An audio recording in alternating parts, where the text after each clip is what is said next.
गरीब बहू का पालक पनीर ढाबा। श्रुति अपनी सास, पति, ससुर और एक 5 साल की बेटी पिंकी के साथ रहती थी। उनके दिन गरीबी में कट रहे थे। मोहन सारा दिन अपने छोटे से खेत में मेहनत करता था, लेकिन इतने छोटे खेत पर उगाई हुई फसल से पूरे परिवार का खर्च चलाना मुश्किल था। श्रुति, लाओ रोटी दे दो। अरे बड़े जोरों से भूख लग रही है श्रुति। ओ श्रुति, सुन रही हो? मोहन श्रुति को आवाज लगाने लगता है, लेकिन कोई जवाब नहीं आता। ना जाने कहाँ चली गई है। मोहन घर में ही बैठकर श्रुति की राह देखने लगता है। उसकी बेटी पिंकी स्कूल गई हुई थी और माँ बाप सो रहे थे। मोहन की भी राह देखते देखते आंख लग जाती है। कुछ देर बाद उसे किसी के कदमों की आहट सुनाई देती है और मोहन जाग जाता है। कौन है? घबराइए मत, मैं हूँ। अरे श्रुति, तुम कहाँ चली गई थी? और तुम जानती हो मैं कितनी तेज भूख से खेत से घर आया था। लाओ, मुझे जल्दी से रोटी दे दो खाने को। रोटी तो दे दूंगी, लेकिन रोटी के साथ क्या दूं? घर में एक भी सब्जी देखने को भी नहीं है। अरे अगर ऐसा है तो फिर तुमने मुझे इस बारे में पहले काहे नहीं बताया? आपसे बोला तो था, लेकिन पैसे की तंगी की वजह से दिमाग ही इतना खराब रहता है, तो आप मेरी बात पर ध्यान नहीं दे पाए। ना जाने ये पैसे की किल्लत किस दिन खत्म होगी। पता नहीं, 2 वक्त की रोटी भी तरस तरस का नसीब होती है। श्रुति ऐसा बोल ही रही होती है कि तभी उसकी पड़ोसन, जो कि उसकी अच्छी दोस्त थी, वो उनके दरवाजे पर एक बर्तन हाथ में लेकर आ जाती है। अरे श्रुति, तू इसे घर पर ही भूल आई थी। किसे? यही यही सब्जी जो मैंने तुझसे बनवाई थी। मैंने थोड़ी तेरे लिए भी निकाल दी थी, लेकिन मैं तुझे बताना ही भूल गई। तेरा शुक्रिया। श्रुति की पड़ोसन उसे वो बर्तन थमाकर चली जाती है। ये सब क्या है श्रुति? कुछ नहीं जी, वो प्रियंका ने मुझसे आज पालक पनीर की सब्जी बनवाई थी।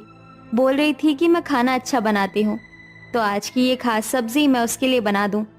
अच्छा, ऐसे ऐसे लोगों के भी मजे हैं ना।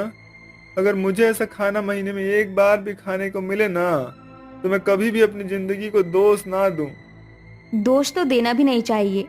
ना जाने कितने लोग हमारी जैसी जिंदगी के लिए तरसते हैं, इसलिए हमें हर हाल में खुश रहना चाहिए। अच्छा चलिए, अब बहुत बातें हो गई, जल्दी से अब आप खाना खा लीजिए। इतने में मोहन ने अपने हाथ और मुंह को धोया।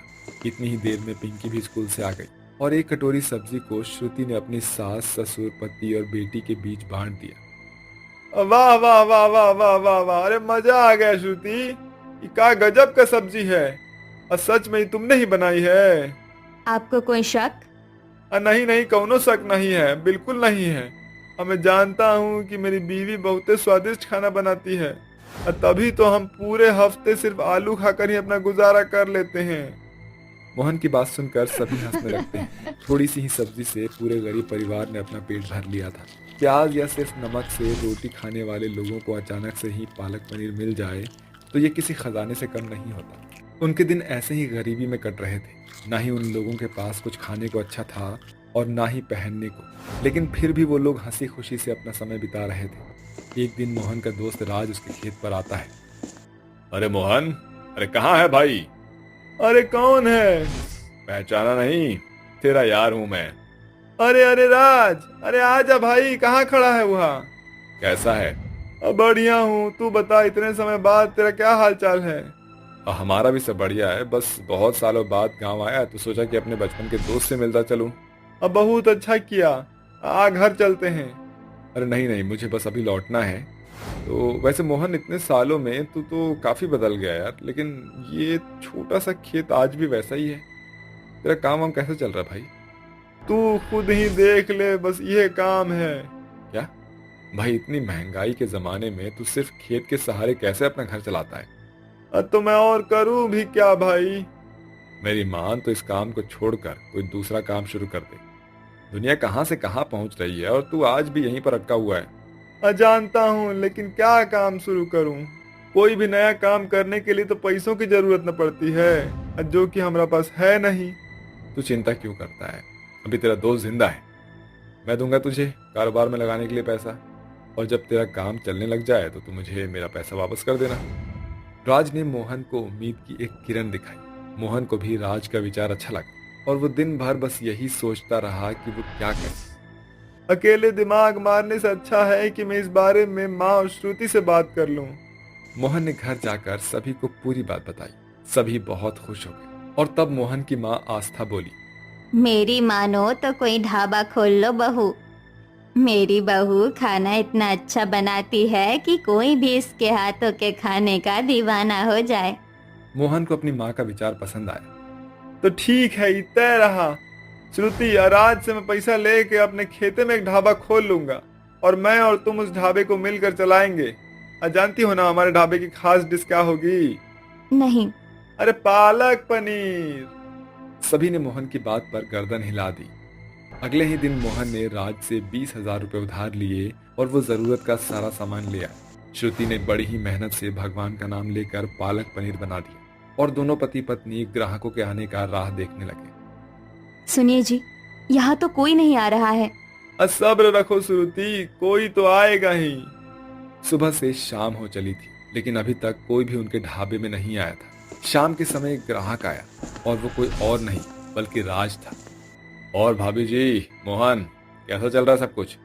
अरे राज, बस क्या ही बताऊं, तू बैठ, मैं तेरे लिए पालक पनीर लेकर आ रहा हूँ। हाँ भाई, जल्दी ला, वही तो खाने आया हूँ मैं। मोहन ने राज को पालक पनीर सर्व किया। उसे खाते ही राज मानो किसी और ही दुनिया में खो गया। वाह वाह वाह वाह वाह वाह, बहुत ही गजब। भाभी जी, ये तो बहुत जबरदस्त बना है। शुक्रिया। मोहन भाई, सुबह से अभी तक तो भगोना खाली हो गया होगा। अरे कहाँ यार, तू ही तो पहला ग्राहक है। अब मुझे तो फिक्र है कि अगर ये काम नहीं चला तो मैं तेरा पैसा कैसे लौटाऊंगा भाई। वैसे तो ये होना ही था भाई। तुझे अपना ढाबा यहाँ नहीं, किसी एक ऐसी जगह पर लगाना चाहिए था जहाँ लोगों का आना जाना लगा रहता है। इस जगह तो तुम जैसे गरीब लोग ही हैं। ये कहाँ बाहर का खाएंगे यार। मेरी मानो तो भाभी जी, कल से रेलवे स्टेशन पर ये ढाबा लगाओ, तब आप देखना। दोनों पति पत्नी को राज की बात समझ आ जाती है। अगली सुबह दोनों ही अपना सारा ताम झाम उठाकर रेलवे स्टेशन पर पहुंच जाते हैं। श्रुति के पालक पनीर की खुशबू सारे स्टेशन पर फैल जाती है और राह चलते मुसाफिर राहगीर उनके ढाबे में आने लगते हैं। वाह, ये तो बहुत ही टेस्टी है। जो भी एक बार श्रुति का पालक पनीर खाता है तो उसका दीवाना हो जाता है। रेलवे स्टेशन पर मोहन और श्रुति का ढाबा चल जाता है और कुछ ही दिनों में उनके घर के हालात ठीक होने लगते हैं।